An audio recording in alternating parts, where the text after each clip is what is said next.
Hello everybody, welcome to number 27. I'm Jack and today I'm going to be talking to you about the DeTomaso Deauville. Now this is a car that was inspired to compete with the Jaguar XJ, but in actual fact it went on to shape Maserati into the company that we know today. In order to be able to explain how, I'm going to take it for a drive and tell you a bit more about its history.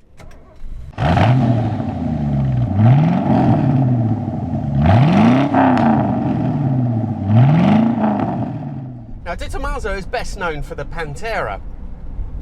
Cars like the Deauville, the Longchamp, etc. are a little bit more obscure, but especially the Deauville.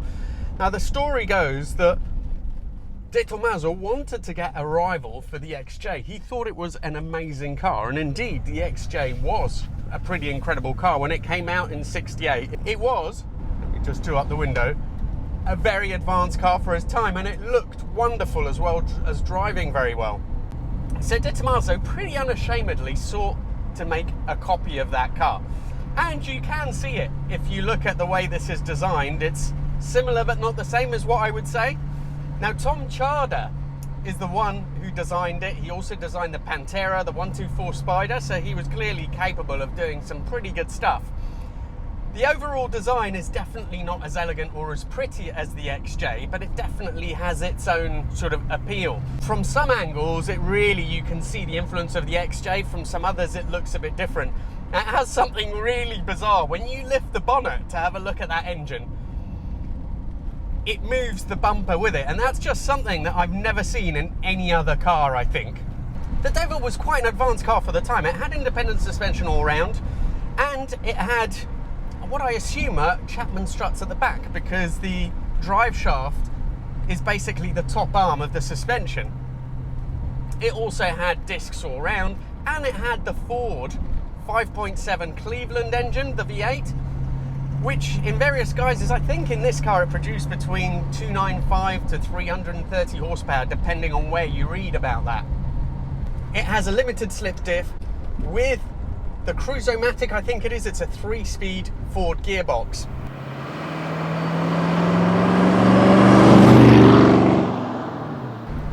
All in all, it made for quite a refined car, but the engine certainly, I can feel this being in the car now, is much more part of the driving experience than it would be in any Jag XJ. Now the Deauville, unfortunately, has to be regarded as a bit of a flop for DeTomaso. They only produced 244 in a production run of 14 years. Now if you consider that even Ariel today, I drove one recently, and they produce about 100 cars a year, you can put that in perspective and see that it was really a bit of a failure. Now there's various reasons for this. We'll see, I'll talk about how it drives afterwards and see if that had anything to do with it. But without doubt, the principal reason is that it was really expensive. It was about 50% more than a Jaguar XJ, the 6-cylinder, the XJ6.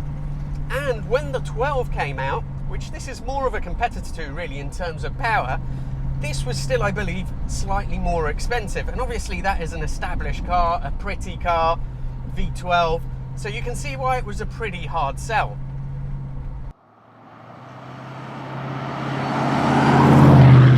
Now, unsurprisingly, the interior is also very Jag-like. In the Series 1's cars, there was more chrome and it had a Ford steering wheel. These later cars look a bit better. There's nice sort of wood veneer, lots of leather. In terms of quality, I would say it's probably, I don't think it's quite as good as the Jag interior would be, but it's not a million miles off. Certainly it doesn't feel, it feels like a production car.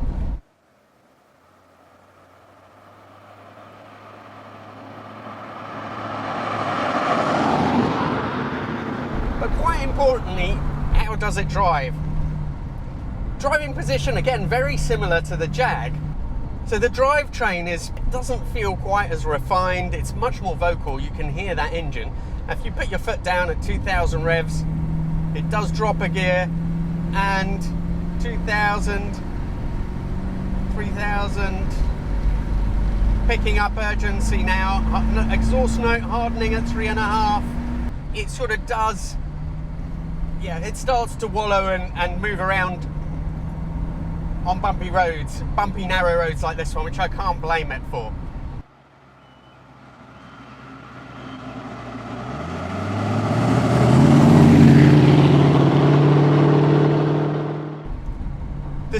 steering is actually really good.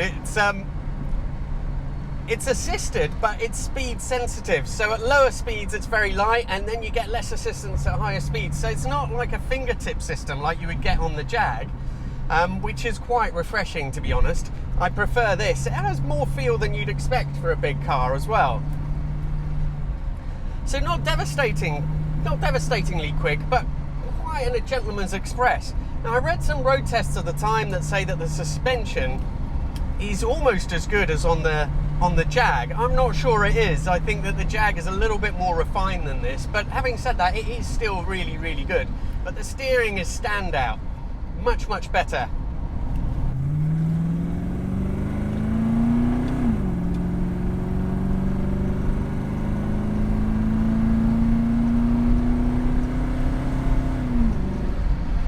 So even with your foot to the floor, it changes up before 4,000 revs, which I think tells you a lot about the nature of the engine and of the car itself.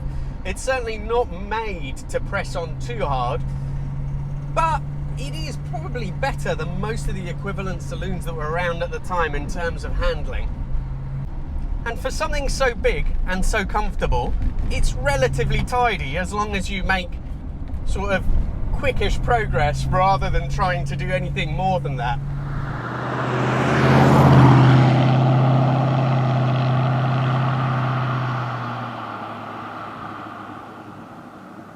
Now, I said previously that the Deauville is really significant because it's actually responsible for the survival and the development into the Maserati that we know today. Why is that? Well, it is because around the time that this car was being developed, DeTomaso also got hold of Maserati. Maserati had been bought by Citroën in '68. Citroën itself then went bankrupt in '74, and DeTomaso took on Maserati. Maserati had been pretty much a boutique producer of cars up until that stage. They just made high-end sports cars. They were never going to survive like that, and DeTomaso was very keen to make it into volume manufacturer. So it wanted to produce four-door cars. The Quattroporte was born, and it used pretty much the same chassis as this very car. It had a different Maserati engine, but the Deauville was the blueprint for Maserati becoming a mass production car. Now, we can argue that it was with mixed success because the Quattroporte did sell in much higher numbers than other Maseratis, but it's also responsible for the woeful reputation that Maserati developed in those days. I don't think, however, we can blame the Deauville. The chassis is a sound one, and even in the Quattroporte, it wasn't the chassis that was the problem, it was reliability and quality of manufacture.